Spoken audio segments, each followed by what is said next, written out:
2021 CPM അഹങ്കാരത്തോടെ പറയുന്നു, ഞങ്ങൾ ആ കോട്ട തകർത്തു, UDF തിരിച്ചു, ഞങ്ങളുടെ കോട്ട UDF കൊണ്ടുപോയി, ആ UDF കോട്ട ഞങ്ങൾ തിരിച്ചു പിടിച്ചു എന്ന് LDF പറയുമ്പോൾ ഈ 2021 മുതൽ 26 വരെ ഈ പറയപ്പെടുന്ന പാറക്കൽ അബ്ദുള്ള നടത്തി അതിനു മുമ്പ് 5 വർഷക്കാലം നടത്തിയ വികസന പ്രവർത്തനങ്ങളുടെ അറ്റത്ത് പോലും വികസന പ്രവർത്തനങ്ങളോ ക്ഷേമ പ്രവർത്തനങ്ങളോ ഒരു ഭരണപക്ഷ MLAക്ക് ചെയ്യാൻ സാധിച്ചില്ല എന്നൊരു പേരുദോഷം അവിടെ കിടക്കുന്നുണ്ട്.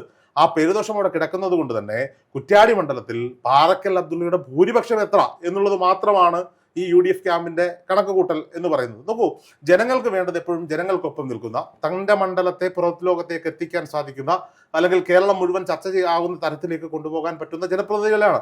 കുറ്റ്യാടി മണ്ഡലം ആരാലും ശ്രദ്ധിക്കപ്പെടാതെ കിടന്ന മണ്ഡലമാണ്.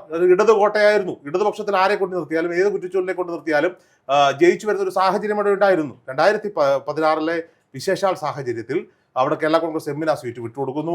സ്വാഭാവികമായും അവിടെ പാറക്കൽ അബ്ദുള്ള സ്ഥാനാർത്ഥിയായി UDF സ്ഥാനാർത്ഥിയായി വരുന്നു.